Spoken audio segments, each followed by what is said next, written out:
야담 이야기. 김서방과 구영재산. 호랑이가 담배를 피우고 말을 하던 아주 먼 옛날, 어느 강가에 김가라는 사람이 살고 있었습니다. 살림이 째지게 구차한 데다가 모래밭에서 무 뽑아내듯 연년생으로 아들 구영재를 낳았습니다. 가난한 살림에 자식들이 많다 보니 올망졸망한 것들이 먹겠다 울고 입겠다 보채는 통에 김서방은 근심에 쌓여 시들시들 말라만 갔습니다. 그래도 김서방은 10식구가 자기 하나를 바라고 사는 터에 벼를 이고 강에 나가 고기를 잡아가지고는 다시 그 벼를 이고 들어왔습니다. 하지만 살림은 날이 갈수록 쪼들리기만 했습니다. 한숨 속에 봄이 가고 시름 속에 여름이 지나 어느덧 8월 보름 추석날이 되었습니다. 부잣집 자식들은 명절이라고 새 옷 입고 떡, 엿을 질탕치듯 하건만 자식들에게 밥조차 구경시키지 못하는 김서방의 가슴엔 피가 흘렀습니다. 김서방은 둥근 달을 쳐다보며 걷다 보니 어느새 강역에 이르렀습니다. 차라리 내가 없다면 동네서라도 애비 없는 불쌍한 자식들이요. 남편 없이 고생하는 과부라고 돌봐라도 주겠건만 나 같은 게 사내라고 눈이 퍼렇게 살아있으니 결국 나 하나 때문에 아내를 고생시키고 아이들을 헐벗기고 굶주리게 하지 않는가? 차라리 죽기만 못하구나. 이렇게 외고르로만 생각하더니 신을 벗어놓고 하늘을 우러러 축사를 했습니다. 남편과 애비를 잘못 만나 고생하는 처와 구영재를 굽어살피소서. 김서방은 이렇게 중얼거리고는 물에 풍덩 뛰어들었습니다. 잔잔하던 파도가 갑자기 이는데 난데없는 배 한 척이 나타나 김서방을 건져냈습니다. 김서방이 눈을 떴을 때는 비단이불에 누워 있었는데 아리따운 쌍둥이 부인들이 조심 어린 눈으로 지켜보다가 약속이나 한 듯 호하고 숨을 내쉬고는 빙그레 웃으며 무슨 일에 수중고온이 되려고 했는가고 묻는 것이었습니다. 꿈인지 생시인지 분간할 수 없어 정신을 가다듬고 사연을 이야기하니 두 여인이 반색하면서 우리는 구영재산에 있는 쌍둥이인데 그리운 것은 남편이 없는 것이에요. 하면서 당신은 돈과 쌀이 없어서 생명을 버리는 것이니 우리가 쌀과 옷을 보내어 처자를 잘 살게 해줄 터이니 그 대신 당신은 저희들의 남편이 되는 게 어때요? 하고 물었습니다. 김서방이 생각해보니 기왕지사 자식들을 먹여 살리지 못해 자결하려 했으니 처자를 잘 먹여주고 입혀주겠다는 소리에 그러자고 대답하였습니다. 그러자 쌍둥이 부인이 필묵을 가져다 놓더니 처와 아들들에게 편지를 쓰라는 것이었습니다. 그래서 우선 쌀과 피륙을 보내니 받은 후에 내 도장을 찍어보내라. 편지를 썼습니다. 김서방이 원앙금 침에서 깨어나니 쌍둥이 부인이 어제 쓴 편지를 보이는데 실로 물건을 어김없이 받았다는 제 도장이 찍혀 있는지라 그때부터 시름을 놓고 매일 즐겁게 지내게 되었습니다. 하루는 쌍둥이 부인이 하는 말이 낭군님이 오신 지도 벌써 9년이 되었습니다. 수중에서 하루는 인간 세상에서 1년의 맞잡이오니 그 사이에 우리는 낭군님과 정이 들대로 들었사오나 낭군님은 여직 구영재산도 못 가보셨으니 오늘은 가서 놀다 오시지요. 하면서 주안상까지 갖춰놓는 것이었습니다. 김서방은 시키는 대로 구영재산에 가니 경치가 황홀한데 그 중에서도 산봉우리 9을 바라보노라니 자연 자식들 생각이 나게 되었습니다. 그래서 김서방은 첫 봉우리를 보고는 큰아들을 생각해서 한 잔 마시고 둘째 봉우리를 보고는 둘째를 생각해 한 잔 마시고 이렇게 9잔을 마시고 보니 얼근이 취하여 그만 잠이 들고 말았습니다. 얼마나 지났는지 누가 와서 툭툭 치기에 눈을 떠보니 생전에 보아오던 옷차림 그대로 지팽이를 짚고 선조부가 그만 자고 일어나거라. 하는 바람에 벌떡 일어나 인사를 했습니다. 그러자 조부는 인사를 받은 후 쌍둥이 부인은 사람이 아니라 천년 묵은 쌍지네다. 구영재산의 정기를 타고난 천년 묵은 쌍지네가 변실수를 써서 지금 너를 희롱하고 있으니 잘못하면 내 몸이 뼈다구도 안 남거니와 내 가정도 몰살하게 된다. 그 소리에 정신을 바싹 차린 김서방은 조부 앞에 끌어앉아 조부님 제발 살려주십시오. 하고 애걸복걸하였습니다. 명심해 듣거라. 왕지네는 담배진을 제일 무서워하니 내 손과 몸에다 발라가지고 가서 그의 살에다 대면 그 여잔 죽는다. 쌍둥이 부인이 죽는다는 소리에 김서방은 그동안의 정의를 생각하게 되었습니다. 그러자 조부는 언영 김서방의 속심을 알았다는 듯이 내가 이미 죽은 몸이지만 내일이 하도 가긍해서 일러주니 그런 줄 알고 명심해서 처사해라. 보아하니 내가 임시 맺은 정으로 해서 망설이는데 내가 고수를 하나 줄 터이니 쌍둥이 부인이 목욕할 때 눈에 대고 보면 제 모양이 드러날 게다. 하고는 가뭇없이 사라지었습니다. 깨어나 보니 꿈은 꿈인데 더욱 신기한 것은 자기 손엔 구슬이 쥐어 있는 것이었습니다. 김서방은 조부가 일러준 대로 담배진을 훑어 손과 몸에 바른 후 집으로 돌아오다가 약수가 흐르는 개울에 당도했습니다. 곰곰이 생각해보니 쌍둥이 부인이 자기를 살려주었고 정도 들대도 들었는지라 차마 죽일 수 없어 약수물에다 말끔히 씻고 말았습니다. 집에 이르니 쌍둥이 부인이 달려나와 반겨 맞아들이고는 피곤하시겠다며 주안상을 차려놓고 술을 따라주었습니다. 김서방은 하마터면 이런 부인을 내가 죽일 뻔했다고 혀를 차며 술을 받아 마셨습니다. 술 석 잔을 연거푸 마시자 부인이 하는 말이 낭군님은 어찌하여 조부님이 시키는 대로 하지 않습니까? 하고 물었습니다. 김서방이 깜짝 놀라니 부인이 웃으면서 조부님의 말씀은 죄다 옳습니다. 믿어지지 않으면 조부님이 준 구슬로 우릴 보세요. 하고는 옷을 훌을 벗고 목욕을 했습니다. 김서방은 반신반의하며 떨리는 손으로 구슬을 꺼내어 눈에 대고 보다가 그만 추풍할 지경으로 놀랐습니다. 그렇게도 아름답고 사랑스러운 쌍둥이 부인이 온몸에 털이 부수수한 쌍지네가 되어 서로 몸뚱이를 칭칭 감고 비틀며 돌아갔습니다. 그 바람에 김서방은 온몸에 식은땀이 쫙 났습니다. 엉겹결에 구슬을 떼고 보니 쌍둥이 부인이 웃으며 나오더니 사뿐 앉아서 보셨지요? 사실이에요. 내일 구영제산에 또 가보세요. 조부님께서 방법을 대드릴 거예요. 하며 대수롭지 않게 말했습니다. 이튿날 김서방은 또다시 구영제산에 가서 놀다가 잠이 들었는데 과연 조부님께서 찾아와 대노하는 것이었습니다. 어째서 시키는 대로 안 했느냐? 이번엔 어김없이 해야지. 그렇지 않다간 구족이 전멸할 줄 알아라. 조부는 이렇게 호령하더니 대통만한 망치를 주면서 쌍둥이 부인이 잘 때 코등을 한 개씩 치면 쌍지네가 죽어 자빠진다고 알려주었습니다. 김서방이 약수물터에까지 와서 아무리 생각해봐야 쌍둥이 부인이 쌍지네라고 해도 죽는 나를 살려주었지. 게다가 굶어 죽고 얼어 죽게 된 자식들과 아내를 먹이고 입혀 살리는데 조부는 어떤가. 내가 죽을 때 살려주지 않았고 아이들이 배고파 올 때 밥 한 술 가져다 주지 않았습니다. 이제 와서 은인을 죽이라니 에라 난 못하겠다고 자문자답하면서 망치를 뚝 꺾어 약수물에 집어던지고는 집에 왔습니다. 김서방이 집에 오니 쌍둥이 부인이 전과 같이 반겨 맞으며 어째서 조부가 준 망치를 던졌습니까? 하고 묻는지라 조화는 조화인데 알고도 모를 일이었습니다. 조부가 내 생전에 도와주지 않았고 죽는 걸 살려주지 않았는데 내가 어째서 그 말을 듣겠소. 당신이 아무리 쌍지네라고 해도 죽는 나를 살려줬고 처자를 먹여 살렸으며 또 전까지 들었는데 내가 어찌 당신네를 죽일 수 있단 말이오. 그러자 쌍둥이 부인이 눈물을 비오듯 쏟으면서 말했습니다. 성실한 낭군님 앞에 오늘은 실토를 하겠습니다. 이미 듣고 보신 바와 같이 우린 틀림없는 쌍지네온데 구영제산의 정기를 타고 났습니다. 당신의 조부로 가장한 것은 백호인데 역시 구영제산의 정기를 타고 나서 지금 우리와 누가 먼저 승천하겠는가고 싸우고 있는 중입니다.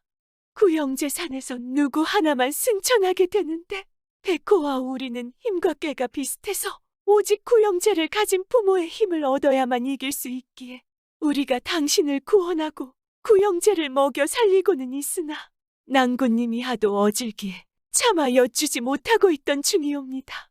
그제야 모든 사연을 알게 된 김서방은 어려워 말고 무슨 청이든지 말하라고 재촉했습니다. 그러자 쌍둥이 부인은 하나같이 엎드려 거듭 절을 하고는 내일 구영제산에 가서 범과 생사판까리 싸움을 하게 되는데 그때 활을 힘껏 당겨 범을 쏘아달라는 것이었습니다. 그러면서 후원으로 나가더니 활과 화살을 갖다 주었습니다. 이튿날 구영제산에 가니 과연 범과 쌍지네의 대판 싸움이 벌어졌습니다. 바위 뒤에 몸을 숨긴 김서방은 조부가 쌍둥이 부인을 가로타고 앉는 순간 활의 살을 먹여 힘껏 당겼다가 놓았습니다. 화살이 번개같이 조부의 뒤등에 가박히자 따웅하는 천둥 소리와 같이 천년묵은 백호가 쓰러졌습니다. 쌍둥이 부인이 자빠진 범을 보더니 달려와 김서방을 붙잡고는 백배치하했습니다.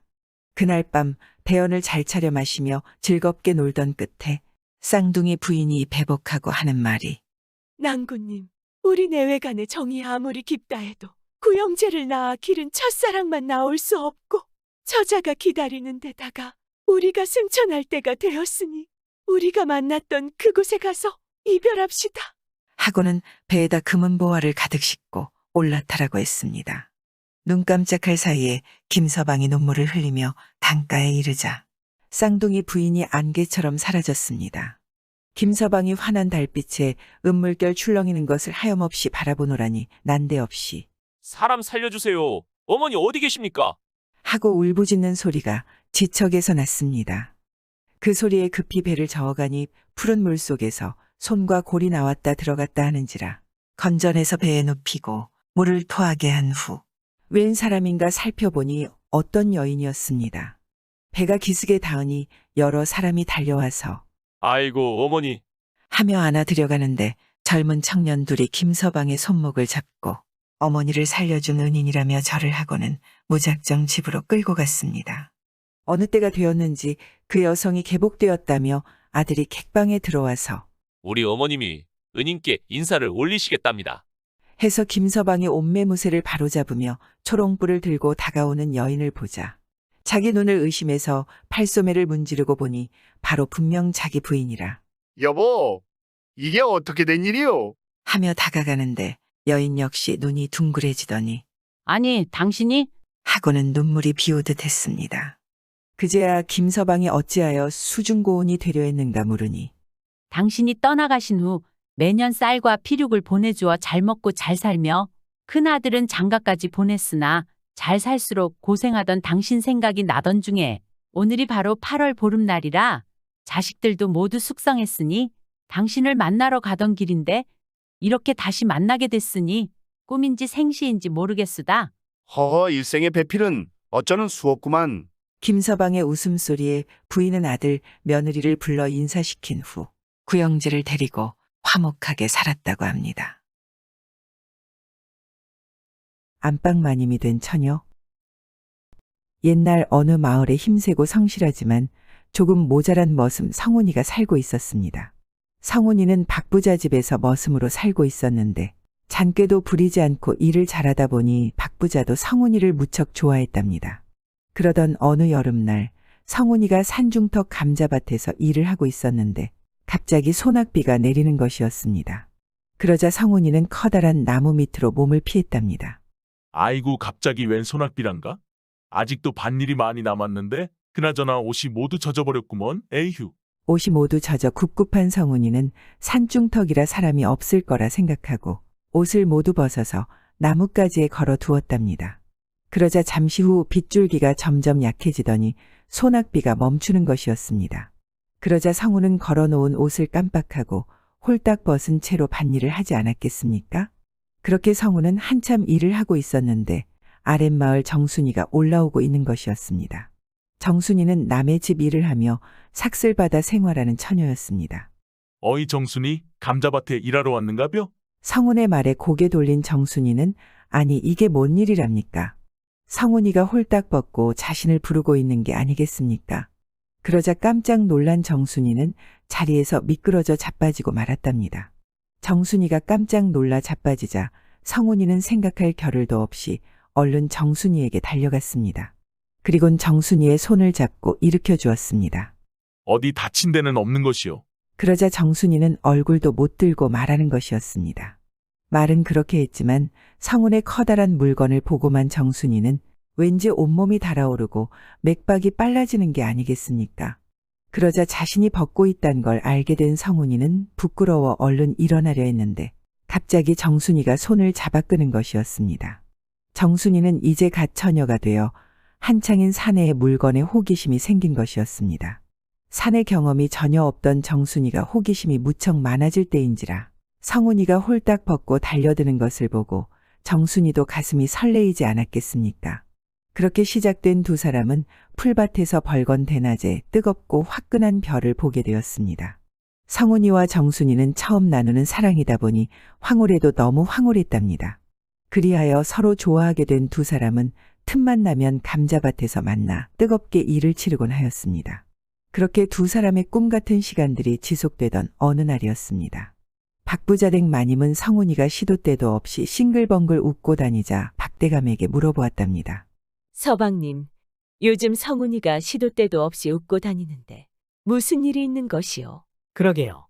나도 그것이 궁금하긴 하더이다. 별다른 답을 찾지 못하자 더 궁금해진 마님은 성훈이가 일하는 감자밭으로 가보게 되었답니다. 감자밭에 도착한 마님은 덥디 더운 여름이라 그늘에 들어가 흐르는 땀을 식히고 있었습니다. 아니 그런데 이게 뭔 일이랍니까? 정순이가 감자밭으로 올라오자 성훈이가 일하다 말고 정순이에게 옷을 홀랑 벗고 달려드는 게 아니겠습니까? 애고머니나 벌건 대낮에 못들 하는 짓이야. 깜짝 놀란 마님은 몸을 숙이고 숨어 있었는데 정순이의 숨 넘어가는 소리가 무척이나 자지러지는 것이었습니다. 그 소리에 얼굴이 붉어진 마님은 빼꼼히 고개를 내밀고 두 사람의 사랑을 보게 되었는데 심장이 멎을 것만 같았습니다. 정순이의 숨 넘어가는 소리가 너무도 자지러지다 보니 마님은 자신도 모르게 온몸이 달아오르며 무척 흥분이 되는 것이었습니다. 그날 이후 밤만 되면 마님은 잠이 오질 않았습니다. 늙은 대감과의 잠자리는 너무도 단조로웠는데 젊은 정순이가 자지러지는 걸 보니 마님의 욕정이 끓어오르지 않았겠습니까? 아니 도대체 성훈이 것이 얼마나 크면 정순이가 저리도 숨이 넘어가는 것일까? 그 일이 있고 얼마나 지났을까? 마님은 도저히 참을 수가 없었답니다. 그리하여 마님은 성훈이 것을 한번 확인해 봐야겠다고 생각했습니다. 대감이 젊었을 때도 정순이처럼 숨 넘어가고 자지러질 정도의 느낌은 전혀 없었기 때문이었습니다. 그렇게 고심을 하던 마님은 어느 날 정순이를 찾아갔습니다. 정순아, 내일은 우리 집에 와서 일 좀 해주게. 할 일이 좀 많다네. 그렇습니까요? 알겠습니다요, 마님. 그리고 다음 날이 되자 마님은 정순이에게 빨래며 집안 대청소를 잔뜩 시켜놓고 성훈이가 일하는 감자밭으로 향했답니다. 정순이를 붙들어 놓은 마님은 술과 먹을 것을 챙겨서 성훈이를 불렀습니다. 아이고, 많이 모셨습니까요? 그래, 일하느라 고생이 많구나. 오늘은 내가 특별히 새참을 가져왔으니 어서 먹어보거라. 아이고, 감사합니다요. 그리하여 성훈이는 마님이 가져온 새참을 먹기 시작했답니다. 출출하던 차라 술도 술술 들어갔습니다. 그렇게 가져온 새참과 술을 모두 먹고 나니 성훈이는 알딸딸해지는 것이었습니다. 그러자 마님은 성훈이에게 이렇게 말하는 것이었습니다. 옷이 모두 땀에 젖었구나. 그러니 모두 벗어 내게 주거라. 내가 빨아줄 터이니. 그러자 성훈은 대낮부터 안 마시던 술을 마신지라 알딸딸해졌는데 마님이 정순이로 보이는 게 아니겠습니까? 옷을 모두 벗은 성훈이는 마님이 정순이로 보이자 풀밭에 마님을 눕히고 얼른 올라타는 것이었습니다. 순간 깜짝 놀란 마님은 확인만 해보려 하였는데 엄청난 완력으로 덤벼대는 성훈이와 결국 일을 치르게 되지 않았겠습니까? 그렇게 성훈이의 커도 너무 큰 물건을 맛본 마님은 너무 특별한 경험을 하게 된 것이죠. 아니 세상에 이런 물건도 다 있다니. 내 평생 이렇게 짜릿하고 황홀한 경험은 처음일세. 그리하여 마님은 벌건 대낮부터 정순이가 왜 숨 넘어갈 정도로 자지러졌는지 제대로 알게 되었답니다. 그리하여 성훈을 다시 보게 된 마님은 집안에서 성훈이와 마주치기만 해도 온몸이 달아오르고 설레는 것이었습니다. 이제 성훈이는 머슴이 아니라 사내로만 보이는 것이었습니다. 그렇게 마님은 성훈이의 커도 너무 큰 물건에 푹 빠지고 말았답니다. 그러자 마님은 생각이 무척 많아지면서 밤이 되면 성훈이 생각에 잠이 오질 않는 것이었습니다. 대감에겐 미안했지만 마님은 성훈이 물건 때문에 잠 못 이루기 일쑤였답니다. 성훈의 커도 너무 큰 물건 때문에 마님은 수시로 정순이를 집으로 불러서 일을 시켰습니다. 그리고 술과 안주를 가지고 성훈이를 찾아가기 바빴답니다. 그럴 때마다 성훈은 술에 취해 마님을 정순이로 알고 열심히 덮치지 않았겠습니까? 그리하여 마님은 꿈을 꾸듯 완전 다른 세상에 살게 되었고 감자를 캐는 가을까지 마님의 여정은 쭉 이어져 갔답니다. 그러던 어느 날 여느 때와 같이 마님은 술상을 차려 성훈이를 찾아갔습니다. 이날도 성훈이는 잔뜩 술을 마셔댔습니다. 그런데 어젯밤 잠을 푹 자서인지 오늘 일이 덜 고돼서인지 오늘따라 취하질 않는 것이었습니다. 성훈이는 취하진 않았지만 딱 기분 좋아질 정도여서 들어누웠는데 갑자기 마님이 올라타는 것이었습니다. 그러자 성훈이는 화들짝 놀라 몸이 굳어버렸는데 마님이 자연스럽게 성훈의 몸을 훑는 게 아니겠습니까? 마치 꾸준히 해오던 그것처럼 말이죠. 크게 당황한 성훈이는 이게 어찌 된 일인지 곰곰이 생각을 해보았습니다. 그래 마님이 술상을 차려서 내준 날엔 내가 술에 취해 기억을 잃었었고 정순이와 뜨거운 시간을 보냈다고 생각했는데 정순이의 느낌이 아니던가? 그렇다면 그동안 정순이가 아니고 마님이었던 게로구나. 아차 내가 큰 실수를 했구나. 그런데 정순이는 어쩌지? 그렇게 성훈이가 정순이 생각을 하고 있을 때 갑자기 아랫도리가 뜨거워지는 게 아니겠습니까? 그리고 마님은 비명을 지르며 자지러지는 것이었습니다. 그런데 느낌이 너무 짜릿하고 황홀한 것이었습니다. 태어나 처음 느껴본 기가 막히는 느낌이었습니다. 그러자 성훈이는 정순이 생각이 싹 사라지고 마는 것이었습니다. 정순이보다도 마님은 몇 배나 더 짜릿했기 때문이었습니다. 마님 참말로 너무 좋구만요. 그래, 나도 좋구나. 아니, 그런데 지금 마님이라고 했느냐? 네 마님. 오늘은 술이 안 취했습니다요. 그러느냐? 그렇담 나도 더 좋구나. 마님은 성훈이가 자신을 정순이라 부르지 않고 마님이라 불러주자 더욱 흥분이 되었던 것이었습니다. 그리고 덜 취해서 그런지 성훈이의 손길도 아주 기가 막혔습니다.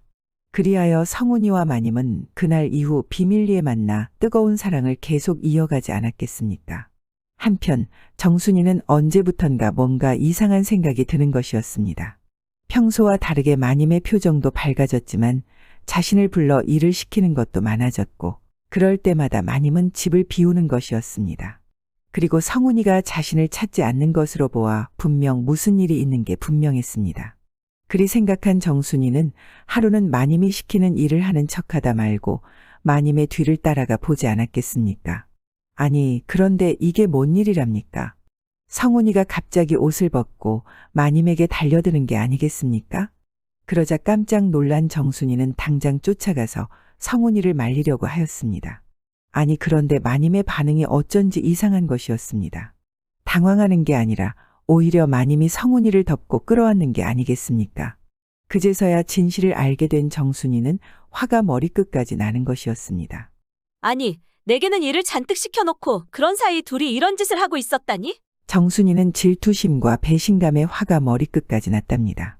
마님은 자신을 속이고 성훈이는 자신을 배신했으니 정순이의 심정은 이루 말할 수가 없었습니다. 분노가 차오른 정순이는 이를 어찌해야 할지 생각을 하기 시작했습니다. 상대는 다른 사람도 아니고 박대감집 안방마님이다 보니 신분 격차가 나도 너무 났던 것이었습니다. 그러다 보니 섣불리 잘못 건드렸다간 호되게 경을 칠 수도 있었습니다. 그리하여 정순이는 자신이 피해를 보지 않으면서도 두 사람에게 복수할 방법을 찾기 시작했습니다. 그렇게 또 며칠이 지나자 마님이 정순이를 부르는 것이었습니다. 그리고 또 일거리를 잔뜩 주는 게 아니겠습니까? 또 성훈이에게 가려고 수작을 부리는 것이었습니다. 숨어서 보니 마님이 술을 챙겨 나가는 것이었습니다. 그럼 그렇지. 올컨이 걸렸구나. 그렇게 마님이 떠나는 것을 확인한 정순이는 박대감을 찾아갔습니다. 대감님, 큰일 났습니다요. 아니, 무슨 일이기에 큰일이라는 것이냐? 글쎄, 성훈이가 술 먹고 감자밭에 쓰러졌습니다요. 무엇이라? 이놈이 하라는 일은 안 하고 술을 먹다니 내 이놈을 가만두지 않으마? 평소 잔꾀도 안 부리고 일만 잘하는 성훈이가 술 먹고 쓰러졌다는 소리에 박대감은 괘씸하기도 했지만 일 잘하는 성훈이가 걱정도 되었답니다. 그리하여 박대감은 돌쇠를 데리고 얼른 감자밭으로 달려가지 않았겠습니까? 아니, 그런데 이게 뭔 일이랍니까? 성훈이가 웬 여인과 알몸으로 풀 속에서 뒹굴고 있는 게 아니겠습니까? 깜짝 놀란 박대감은 들고 있던 지팡이로 성훈이를 세차게 후려쳤습니다. 아니, 그런데 이건 또 무슨 날벼락이랍니까? 지팡이로 등짝을 맞은 성훈이가 깜짝 놀라 일어서자 성훈이 밑에서 부인이 나오는 게 아니겠습니까? 그 모습을 본 박대감은 노발대발하다가 뒷목을 잡고 쓰러지고 말았답니다. 이후 마님은 한 푼도 없이 집에서 쫓겨나고 성훈이는 멍석마리를 당해 초주검이 되어 쫓겨났습니다. 그렇게 쫓겨난 성훈이와 마님은 두 사람의 속궁합이 너무 좋다 보니 서로에게 홀딱 빠져 쫓겨나서도 같이 살았답니다. 그리고 성훈이가 남의 집 일을 다니며 번 돈으로 가까스로 생계를 꾸려갔습니다. 부잣집에서 부족함 없이 풍요롭게만 살아왔던 마님은 할 줄 아는 일이 없다 보니 그저 성훈이가 벌어오는 돈으로 살 수밖에 없었습니다. 성훈이도 낮 동안 힘들게 일해도 밤만 되면 마님과 황홀한 시간을 보내게 되니 처음에는 그럭저럭 괜찮지 않았겠습니까? 하지만 언제부턴가 마님은 돈 때문에 투정이 많아졌고 마님의 불만을 채워줄 수 없었던 성훈도 점점 지쳐만 가고 있었습니다. 쥐꼬리만한 품삯으로 두 사람의 입에 풀칠을 하려니 성훈의 몸이 2개라도 부족했답니다. 그러자 결국 두 사람은 매일같이 티격태격 싸우게 되었고 사랑도 점차 식어가지 않았겠습니까? 그리 되자 성훈은 자신의 몸만 바라는 마님과는 달리 자신을 진심으로 아껴주고 돌봐주던 정순이가 그리워지기 시작했답니다. 마님은 성훈이가 가진 거라곤 몸뚱아리 하나밖에 없고 돈이 없어도 너무 없어 빈곤하게 살게 되자 오랜 세월 부족함 없이 살게 해준 박대감이 무척 그리웠습니다. 아이고 내 팔자야. 내가 어쩌다 이렇게까지 되었노. 잠시 욕망의 눈이 멀어 소중한 것을 모두 잃었으니 원통하고 원통하도다. 그렇게 둘은 결국 서로를 원망하며 티격태격 살아가고 있었습니다. 한편 박대감은 부인의 외도 사실을 알게 해준 정순이를 불러 융숭이 대접을 해주었습니다. 그렇게 정순이와 한상에서 술과 음식을 나누다 보니 그날따라 정순이가 너무 예뻐 보이는 게 아니겠습니까? 부인의 외도를 알려준 정순이에게 고마운 마음도 있었지만 정순이의 매력에 푹 빠져버리게 된 것이었습니다. 그리하여 두 사람은 술이 거하게 올라오면서 알딸딸해지기 시작했는데 박대감의 손은 이미 정순이의 옷고름을 풀고 있는 게 아니겠습니까? 그렇게 하여 두 사람은 뜨거운 사랑을 나누게 되었는데 박대감이 너무도 흡족한 것이었습니다. 짜릿하고 황홀한 게 그동안 한 번도 경험해보지 못한 맛이었습니다. 물론 정순이도 성훈이와는 다른 느낌이었지만 무척 좋았답니다. 정순아, 너와 내가 속궁합이 이리도 잘 맞으니 이를 어찌하면 좋겠느냐? 아이 대감님도 그게 무슨 고민이 된답니까? 한 집에서 살면 낮에도 보고 밤에도 볼 수 있으니 이보다 더 좋을 수가 있을까요? 그렇게 정순이에게 푹 빠져버린 박대감은 급기야 정순이를 안방 부인으로 들이고 말았답니다. 그리하여 정순이는 하루아침에 박부자의 안방마님이 되었고 재물이 철철 넘쳐 남부럽지 않게 살게 되었습니다. 그리고 박대감도 더 젊고 예쁜 부인을 얻게 되었으니 금상첨화가 따로 없었답니다. 행복은 자족에 있다고 하죠. 자족이란 스스로의 삶에 만족해야 한다는 의미도 있지만 자기가 가지고 있는 것에 대해 만족해야 한다는 뜻도 포함되어 있답니다. 내가 가지고 있는 것에 만족하지 못하면 남의 것을 탐하게 되고 남의 것을 탐하는 순간부터 화를 불러오게 되는 것입니다. 박대감집 마님과 성훈이처럼 말입니다. 하지만 남의 것을 탐하지 않았던 박대감과 정순이는 더 좋은 걸 얻게 되었습니다. 전쟁통에서 피운 사랑. 옛날 어느 작은 마을에 온 마을을 쩌렁쩌렁 울리며 늦둥이 하나가 태어났습니다. 아이의 어머니는 노산으로 아이를 낳고 시름시름 앓다가 결국 숨을 거두었답니다. 그리하여 아이는 홀아버지가 마을 여인들에게 젖동냥하며 키우고 있었죠. 그렇게 아버지는 아이를 홀로 키우고 있었는데 어느 날 웬 스님이 찾아오는 것이었습니다. 저는 지나는 소승인데 이 아이의 이름을 지었습니까? 아니요. 아직 짓지 못했습니다. 그렇다면 아이의 이름을 지연동이라 지어주시지요. 스님은 그렇게 아이의 이름을 지어주고 호련히 길을 떠났답니다. 그로부터 몇 해가 흘렀을까요? 현동이는 무럭무럭 자랐는데 보통 아이들보다 덩치도 크고 힘도 무척 센 것이었습니다. 그리고 현동이가 10살이 되던 해에 이름을 지어주었던 스님이 다시 찾아오는 것이었습니다. 이 아이가 현동이로군요. 네, 그렇습니다. 스님이 지어주신 이름 덕분에 병치레 한 번 없이 무럭무럭 잘 자라고 있답니다. 이 아이를 제가 데려가겠습니다. 아니, 무슨 일로 아이를 데려가겠다는 것인지요? 이 아이는 타고난 운명이 따로 있답니다. 자신의 운명대로 살지 않으면 단명할 운명이지요. 아버지는 현동이가 단명할 수 있다는 스님의 말에 잔뜩 겁을 먹고 그러라고 했답니다. 그리하여 스님은 현동이를 데리고 깊고 깊은 산속 오두막으로 데려가는 것이었습니다. 그곳에는 100발의 도사가 살고 있었는데 현동이를 보자마자 무척 반기는 것이었습니다. 스님이 말씀하신 아이가 바로 이 아이로군요. 그렇습니다. 스님은 현동이를 백발의 도사에게 넘기고 또 호련히 사라지는 것이었습니다. 그리하여 깊은 숲속 오두막에서 살게 된 현동이는 백발의 노인에게 무공을 배우며 살게 되었습니다. 타고난 순발력에 힘과 지혜까지 갖춘 현동이는 무술을 익히는 속도가 무척 빨랐답니다. 그렇게 하여 어느덧 청년이 된 현동이는 사냥을 하면서 살고 있었는데 웬만한 맹수들은 맨손으로 때려잡기 일쑤였습니다. 그러던 어느 날 현동이는 사냥을 하러 깊은 산속을 걷고 있었는데 산 아래서 시끌시끌한 소리가 들리는 것이었습니다. 여인의 비명 소리가 나는 것으로 보아 무슨 일이 벌어진 게 틀림이 없었습니다.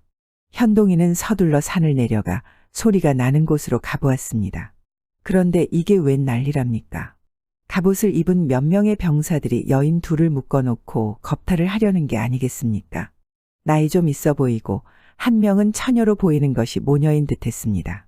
그러자 현동이는 병사들에게 달려가 말했습니다. 당장 멈추거라. 뭣들하는 짓이냐? 그러자 병사들이 뭐라 하면서 현동이에게 검을 들고 달려드는 게 아니겠습니까?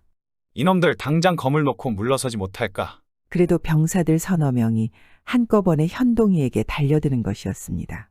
그러자 현동이는 말로 해도 듣지를 않자 몸을 잽싸게 날려 병사들의 검을 모두 빼앗아 버렸답니다. 그리고 다시 병사들에게 물었습니다. 내 놈들은 어찌하여 힘없는 여인들을 겁탈하려는 것이냐? 그러자 병사들은 말을 하는데 도대체 무슨 말을 하는지 하나도 알아들을 수가 없었습니다. 아니 무엇이라 하는 것이냐? 어서 말을 똑바로 하지 못할까? 그래도 병사들은 쌀라쌀라만 해대는데 도무지 한마디도 알아들을 수가 없었습니다.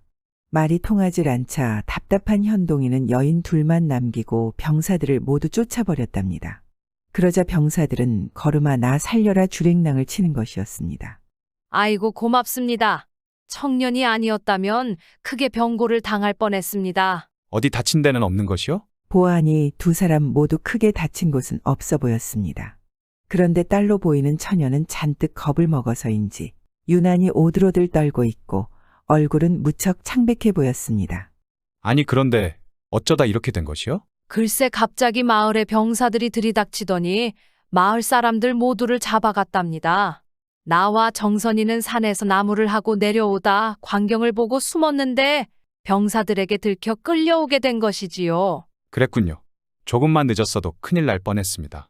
그래, 그런데 이제 어찌할 생각이요? 마을은 병사들 때문에 갈 수도 없게 되었으니 참으로 난감합니다. 그렇담 날 따라오시오. 현동이는 오던 길로 뒤돌아가려는데 주저앉은 딸이 일어나지를 못하고 있는 게 아니겠습니까?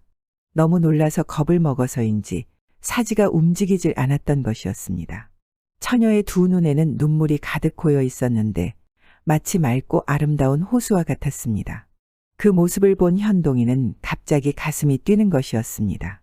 맑고 아름다운 처녀의 두 눈을 본 현동이의 심장이 갑자기 빨라진 게 아니겠습니까? 그렇게 현동이는 처녀를 보고 첫눈의 사랑에 빠져버렸답니다. 이리 업히시오. 현동은 처녀를 업고 오두막으로 향했답니다. 그리고 현동의 등에 업힌 처녀는 가벼워도 너무 가벼웠습니다. 여인의 몸을 처음 접해본 현동은 집으로 가는 내내 가슴이 콩닥콩닥 뛰는 것이었습니다. 이름이 정선이라 하였소? 네, 그렇습니다. 그래, 이제 좀 진정이 되시오. 정선이는 너무 놀라 아직도 머릿속이 하얗답니다. 태어나 처음으로 너무 큰일을 겪다 보니 놀라도 너무 놀란 것이었죠. 네, 조금 좋아졌습니다. 하지만 현동이가 나타나 병사들을 쫓아주었고 자신들을 구해주었으니 이제 안도를 할 수 있게 된 것이죠. 그렇게 못된 병사들에게서 자신과 어머니를 구해준 현동의 등은 커도 너무 크고 무척 듬직했습니다. 그리고 포근하고 아늑하였습니다. 그러면서 정선이는 마음까지 평온해지는 것을 느낄 수 있었답니다. 그리하여 정선이는 자신도 모르게 현동이의 등에 얼굴을 살포시 묻지 않았겠습니까? 다 왔습니다. 당분간은 이곳에서 지내시지요. 오두막에 도착한 현동은 어머니와 정선이를 정성껏 보살펴 주었습니다. 큰일을 당할 뻔했으니 마음이 크게 다쳤을 거라 생각했습니다. 예, 현동아, 여기 이분들은 누구시더냐? 밖으로 출타했다가 돌아온 스승님이 물었습니다. 네, 이분들은 아랫마을에 사는 분들인데 웬 못된 병사들에게 잡혀가는 것을 구해왔습니다. 그랬었구나. 현동아, 잘 듣거라. 나라에 병고가 들었단다. 병고라니요? 개성에 다녀오다가 보니 후금 오랑캐가 쳐들어왔더구나.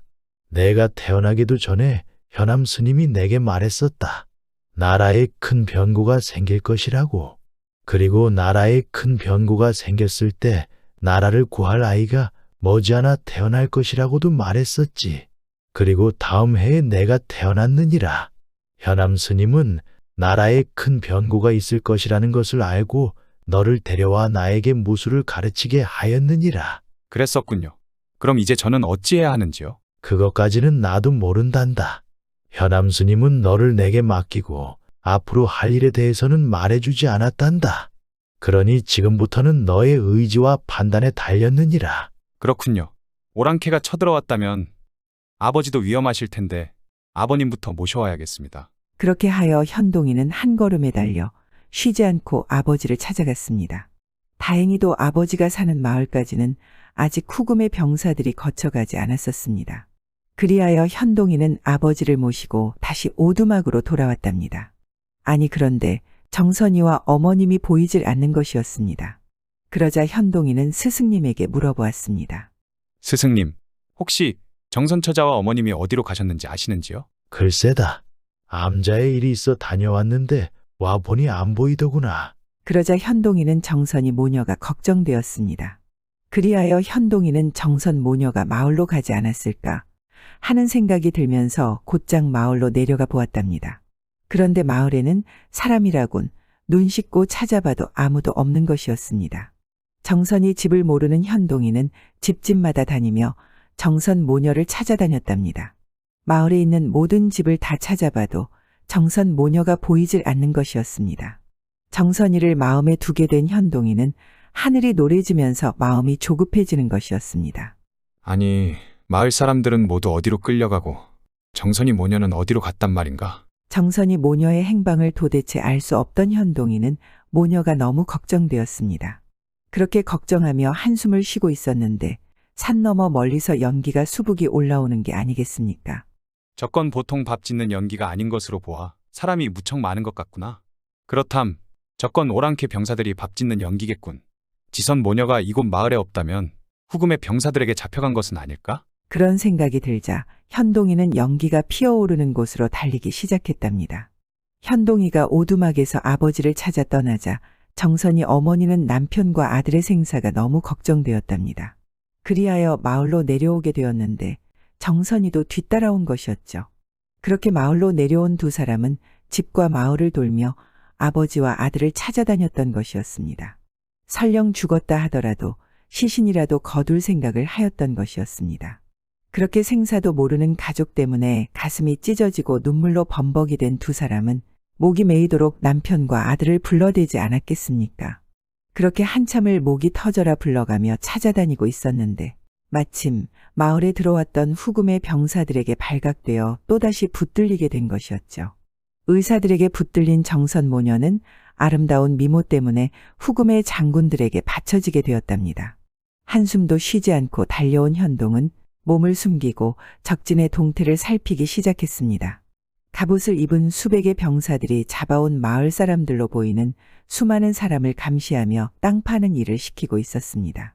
작업하는 형태를 보니 진영을 세우기 위해 털을 닦는 것 같았습니다. 그렇다면 저놈들은 선발대이고 본지는 아직 오지 않았다는 말이겠군. 그리고 잡혀온 사람들도 좋기 수백은 되어 보이는데 여러 마을에서 백성들을 모두 잡아온 것이었습니다. 그렇담, 정선 모녀도 저곳에 있을 확률이 높겠구나. 그렇게 마을에서 잡혀온 사람들 속에 정선 모녀가 있을 거라고 생각한 현동이는 밤이 되기를 기다렸습니다. 그리고 밤이 깊어지자 현동이는 귀신같이 날렵하고 빠른 솜씨로 보초병들을 하나씩 제거하기 시작하였습니다. 그렇게 입구의 보초병들을 제거한 현동이는 우두머리가 있어 보이는 천막을 찾고 있었는데 어디선가 여인의 비명 소리가 들리는 게 아니겠습니까? 가만히 들어보니 여인의 비명 소리는 정선이의 소리가 틀림이 없었습니다. 그러자 순간적으로 현동의 심장이 터질 듯이 북받쳐 오르는 것이었습니다. 머리끝까지 분노가 치밀어 오른 현동은 생각할 겨를도 없이 검을 들고 정선의 비명이 나는 막사로 쳐들어갔습니다. 그러자 장군으로 보이는 거대한 사내가 정선이를 겁탈하려는 게 보이자 분노에 찬 현동의 검은 번개보다 빠르게 장군의 목을 관통했는데 오랑캐 장군은 비명도 못 지르고 목이 두 동강이 나버렸습니다. 정선 처녀, 내가 왔소. 괜찮으시오? 정선 처녀는 이미 정신이 나갔는지 현동이를 알아보지 못하고 계속 비명을 지르는 것이었습니다. 그런 모습을 보게 된 현동이의 두 눈에는 눈물이 주르륵 흐르는 것이었습니다. 얼마나 놀랐으면 자신도 못 알아보고 계속 비명을 지르자 현동이는 가슴이 아파도 너무 아팠습니다. 그리하여 현동이는 검을 놓고 정선 처녀를 꼭 안아 주었답니다. 비명을 지르며 몸서리를 치는 정선이를 꼭 안고 있는 현동의 두 눈은 눈물이 하염없이 흐르기 시작했습니다. 정선 처녀, 진정하시오. 나, 현동이요. 현동이가 꼭 안고 말을 계속 걸어주자 현동의 음성이 들리기 시작했는지 정선의 비명이 멈추는 것이었습니다. 그리고 정선이가 고개를 들어 현동을 바라보았습니다. 그렇게 현동을 확인한 정선이의 두 눈엔 눈물이 왈칵 쏟아지면서 현동을 바로 안는 것이었습니다. 너무 겁이 나고 무서웠어요. 이젠 내가 왔으니 너무 염려하지 마시오. 그렇게 두 사람은 서로를 꼭 안고 흐르는 눈물을 닦아주었습니다. 이곳에 잠시만 숨어 있으시오. 내가 적들을 해치우고 곧 돌아오리다. 안 됩니다. 무서워서 혼자는 있을 수가 없어요. 나를 믿고 잠시만 숨어 있어요. 둘이 같이 움직이면 둘 다 위험합니다. 그러면 알겠어요. 대신 빨리 오셔야 해요. 알겠소. 그렇게 정선이를 안심시킨 현동이는 장군의 막사를 나와 주변 막사로 들어가 자고 있는 병사들을 하나도 남김없이 모두 제거하기 시작했습니다. 아니, 그런데 이게 웬 날벼락이랍니까? 잡혀온 마을 사람들은 모두 꽁꽁 묶여 있었는데 현동이가 막사의 병사들을 해치우는 것을 발견하고 여기요 여기 하면서 소리를 치는 게 아니겠습니까? 그 바람에 자고 있던 병사들이 깨어나면서 소리치면서 나팔을 부는 것이었습니다. 그러자 순식간에 후금의 병사들이 모두 일어났고 수백의 병사들이 검과 창을 들고 현동이에게 달려드는 것이었습니다. 후금 오랑캐의 병사들은 선발대이다 보니 무공이 뛰어난 병사들로 구성된 것이었습니다. 그러자 현동은 양손에 검을 들고 번개보다 빠르게 치고 나가기 시작했습니다. 현동의 검이 어찌나 빠르고 힘이 센지 후금의 병사들이 추풍낙엽이 되어 떨어져 나가기 시작했습니다. 그렇게 시간이 얼마나 흘렀을까? 후금 선발대의 진영이 쑥대밭이 되었는데 후금 오랑캐 병사들의 시신으로 꽉 차게 되었습니다. 그렇게 수백의 선발대를 모두 처치한 현동이는 묶인 마을 사람들을 모두 풀어주었습니다. 그리고 정선의 어머니와 아버지 그리고 동생도 모두 찾을 수 있었습니다. 그러자 현동은 마을 사람들에게 후금 병사들의 무기를 모두 챙기라고 하였습니다. 정선 처녀, 모두 끝났소. 이제 나오시오. 오랑캐 장군의 침대 밑에 숨어있던 정선 처녀를 불러내자 정선이는 현동이 품에 와락 안기는 것이었습니다. 그렇게 정선이가 무탈하게 품에 안기자 현동이도 비로소 마음이 놓였답니다. 태어나 처음으로 사랑하게 된 정선이가 오랑캐들에게 위협을 당할 상황까지 갔었으니 현동의 심장이 멀쩡할 수가 없었죠. 걱정했어요. 무슨 일이 있을까봐 얼마나 조마조마했는지 몰라요. 그랬소. 걱정 마시구려. 적들은 모두 해치웠다오. 그리고 정선 처녀 가족도 모두 찾았으니 이젠 안심해도 된다오. 적들을 모두 해치우고 가족을 모두 구했다는 말에 정선이는 두 눈에 눈물이 왈칵 쏟아지는 것이었습니다. 그도 그럴 것이 사랑하는 가족의 생사도 몰라 걱정을 많이 하고 있었는데 가족을 모두 구했다는 말에 크게 안도가 되었던 것이었습니다. 그리고 너무 놀라 또 걷지도 못하는 정선이를 현동의 등에 업고 밖으로 나왔습니다. 그리고 오랑캐의 무기로 무장한 마을 사람들을 모두 데리고 숲으로 들어갔답니다. 한편 3만의 대군을 이끌고 쳐들어온 오랑캐는 선발대가 전멸되었다는 소식에 어이가 없었습니다. 그동안 여러 성을 함락하고 평상까지 내려왔지만 조선 청년 하나에게 수백의 선발대가 몰살당했다는 것은 어처구니가 없어도 너무 없었습니다. 그리하여 화가 잔뜩 난 오랑캐 수장은 병사 3천을 보내 현동과 마을 사람들을 토벌케 하였답니다. 기마병으로 무장한 3천의 대군이 산 아래까지 들어오자 현동은 마을 사람들로는 이길 수 없다고 판단하고 사람들을 모두 데리고 몇 개의 산을 넘기 시작했습니다. 그렇게 산을 넘고 넘어 오랑캐 본진이 있는 뒤쪽 깊은 산에 자리를 잡았습니다. 산이 무척 험하다 보니 오랑캐 기마병은 더 이상 추격을 할 수가 없었답니다. 그러자 현동은 마을 사람들 중에서 힘세고 빠른 장정들을 모아 의병 정예군을 만들었습니다. 그리고는 오랑캐 본진으로 보급하는 식량과 물자들을 하나도 남김없이 약탈을 하기 시작했습니다.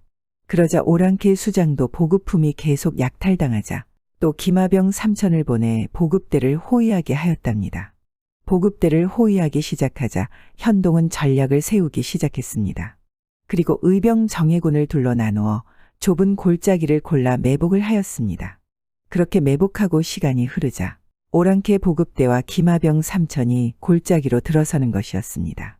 그러자 현동은 신호를 보냈고 의병은 바위덩어리를 굴려 보급대 앞뒤를 막아버렸답니다.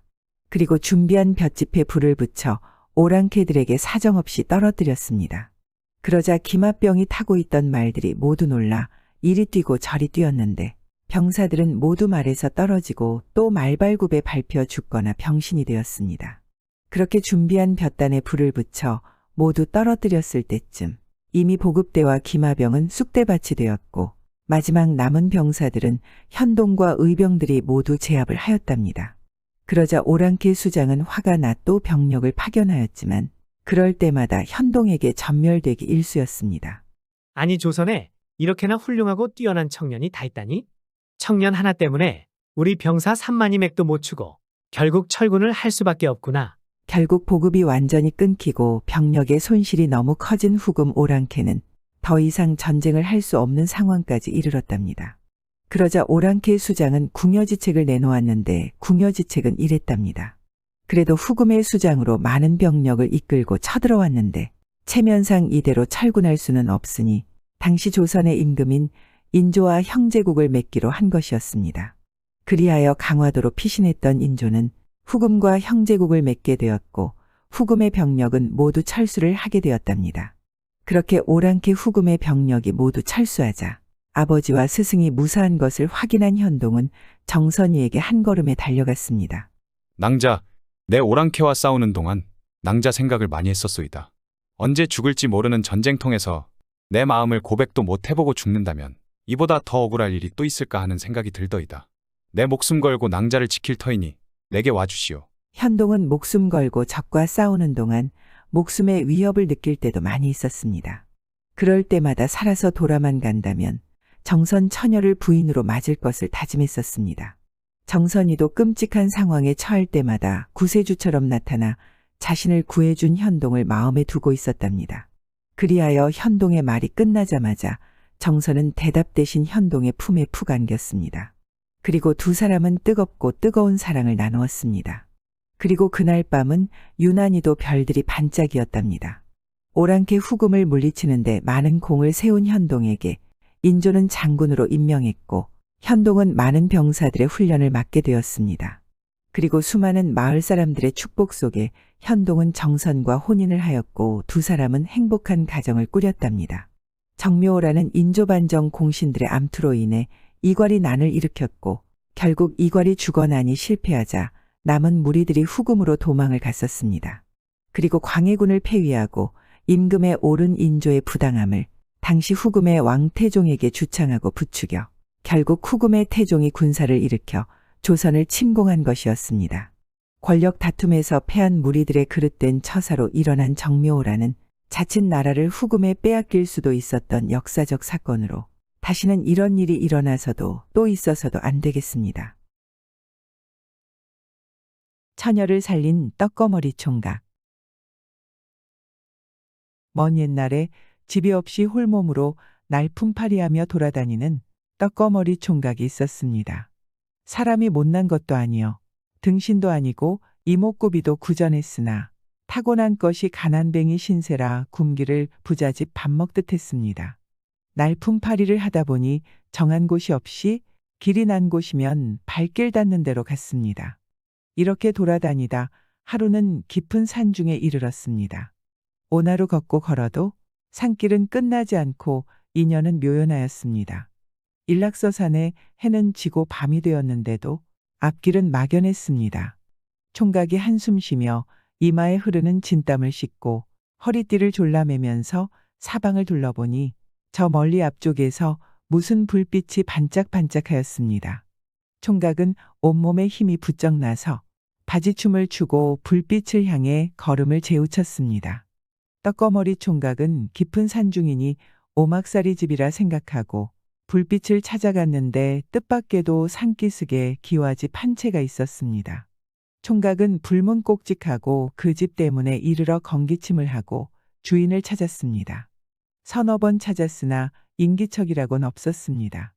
별이 꼬인 총각은 혼자말로 구시렁거렸습니다. 이 집은 사람이 살지 않는 빈집인가? 그러자 대문이 빠끔히 열리며 불빛 어렴풋한 가운데 한 교수가 머리를 내밀고 죽을 사람이면 들어오고 살 사람이면 돌아가세요. 라고 구슬피 말하였습니다. 총각은 천하를 돌아다니다 별난 집을 다 본다고 하면서 죽을 사람이요 라고 하며 집 안으로 쑥 들어섰습니다. 집에 들어서 보니 집에는 다른 사람은 없고 교수 혼자뿐이었습니다.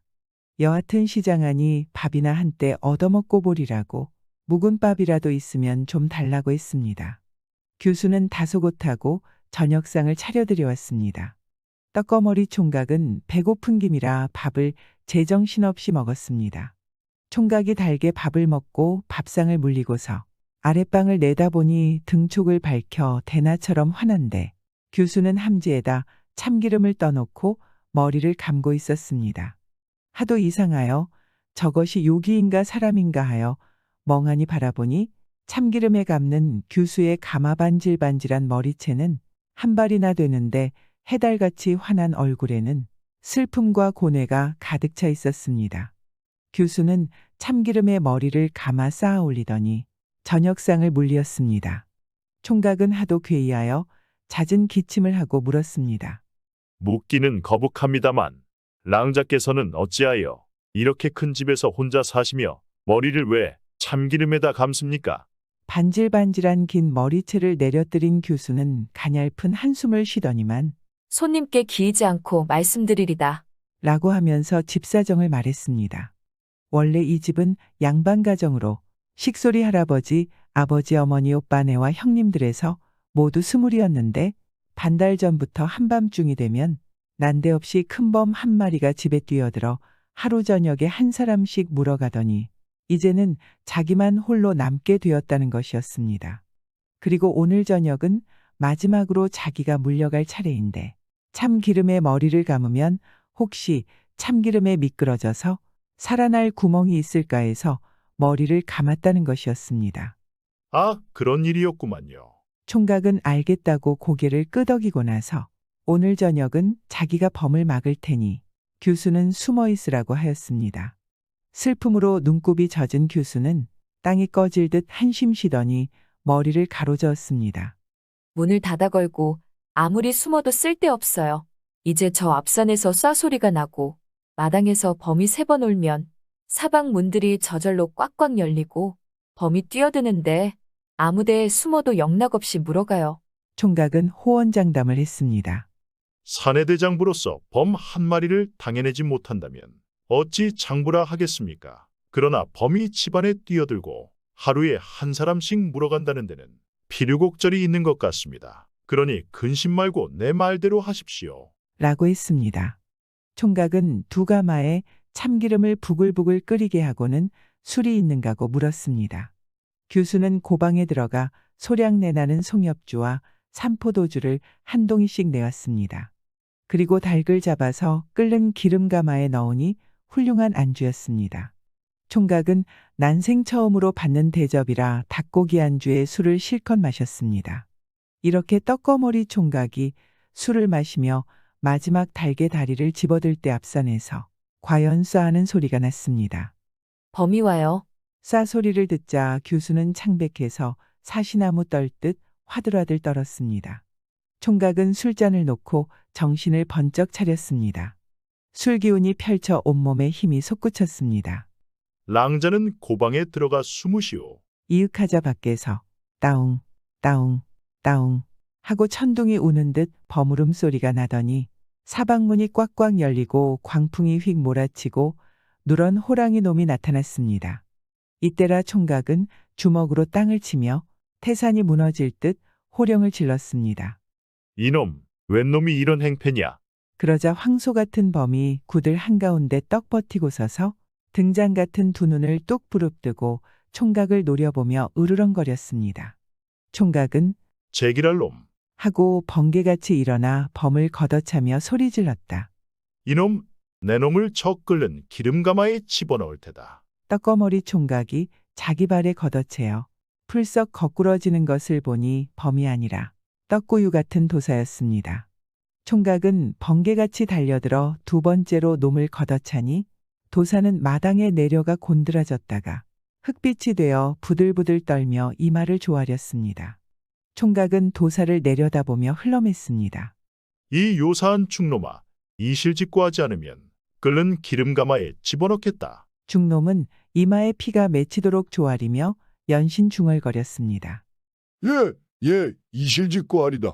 소승은 원래 이 중놈은 산 너머의 절당에 있는 도사였습니다. 규순의 일가는 대를 두고 내려오며 산 너머에 있는 절간에다 시주하고 명복을 빌었습니다. 이 사원의 주지인 도사는 명복을 비는 시인 이 집의 규수에게 눈을 걸게 되었습니다.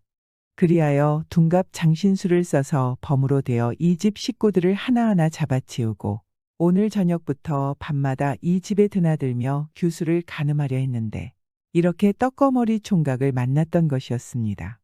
도사는 화들화들 떨며 용서를 빌었습니다. 대저대비하신 신선님, 목숨만 용서해 주시옵소서. 도사는 띠꺼머리 총각을 신선으로 보았던 것이었습니다. 그리하여 막무가내로 법수를 거두고 애발대발 빌었습니다. 고방에 숨었던 규수가 중놈의 말을 들으며 문틈으로 내다보니 과연 산 너머 사원의 주지인지라 이가 갈렸습니다. 규수는 이를 악물고 살며시 나와 함지박으로 펄펄 끓는 참기름을 퍼가지고 고두사죄하는 주지의 대가리에다 쳤습니다. 그랬더니 도사놈은 비명을 지르며 나뒹굴었습니다. 이때 총각이 언뜻 달려내려가 중놈의 종아리를 쥐어서 문 밖으로 내뿌렸는데 대문간에 탁 부딪히는 소리가 나고 우라는 잠잠했습니다. 좋은 허울을 쓴 짐승보다 못한 놈을 아주 없애치워야지. 떡거머리 총각이 팔을 걷어올리고 대문간으로 달려나가니 도사는 대문간 기둥에 부딪혀 대가리가 박살나서 죽어버렸습니다. 더러운 놈 까마귀나 뜯어먹어라. 총각은 도사놈을 쥐어서 아주 먼 곳에 던져버렸습니다. 이튿날 아침 규수는 정성 들여 아침을 지어 성찬에 닭고기국 차려놓고 수량푼을 들고 와서 무릎 꿇고 앉아서 권했습니다. 총각은 든든히 먹고 또 정처 없는 길을 떠나려 하였습니다. 이때 규수가 우리 집 원수를 갚아주시고 소녀의 생명을 구해주신 은인께서 버리시지 않는다면 한평생 함께 다니며 시중들겠습니다. 라고 했습니다. 떡거머리 총각은 허허 웃으며 이제는 그 고약한 중놈을 없앴으니 근심 없게 됐는데 함께 살면 이 집에서 살지. 이 좋은 집과 땅을 버리고 어디로 가겠는가. 라고 하였습니다. 그러니 규수 일어나 절을 하려 하니 총각 또한 급히 일어나 맞절을 하였습니다. 이리하여 아침상이 전한상으로 되고 방안이 전한청으로 됐습니다. 이날부터 떡거머리 총각과 규수는 부부간을 맺고 이 집에서 한 일을 잘 살았다고 합니다. 과욕초와 가 생각이 납니다. 욕심이 지나치면 화를 부릅니다. 또는 지나친 욕심은 재앙을 초래한다는 뜻입니다. 세상사 모든 악은 욕심에서 시작됩니다. 자신의 상황과 능력에 맞지 않은 결과를 고집하고 가져오기를 바라기 때문에 생기는 것입니다. 욕심은 내 몸보다 큰 사이즈의 옷이라고 생각하면 더욱더 이해하기가 편할 것입니다. 내 키가 170cm인데 내가 키에 욕심이 생겨 아니 내 키가 180cm라고 착각을 하거나 망상에 빠지게 되면 기장이 더 긴 바지를 입게 될 것이고 그럼 필요 이상으로 긴 기장 때문에 상대방이 보기에 거북할 것이며 자신 또한 거동이 불편해집니다. 심지어 상대방이 정상적인 사람으로 보지 않을 수도 있습니다. 이처럼 욕심을 부리게 되면 제일 먼저 나 자신이 불행해집니다. 또한 가정을 꾸린 이라면 그 가족까지 불행해질 것입니다. 그러나 적당한 욕심은 생활의 활력소가 될 수 있으며 자기 발전의 기회를 가져옵니다. 적당한 욕심은 노력이라는 부가적인 측면이 따르게 되고 그 노력은 자신의 능력치를 조금이라도 끌어올리는 원동력이 될 수 있는 것입니다. 세상사의 모든 일이 그러하듯 넘치지 않고 적당한 것은 우리 인생의 플러스 요인이 되는 것입니다. 욕심도 마찬가지입니다. 적당히 부리게 되면 발전이라는 부가적인 이득이 따라오지만 필요 이상을 기대하게 되면 화를 부르고 결국 자신의 몸만 상하게 되는 것입니다. 구독과 좋아요, 알람 설정은 사랑입니다.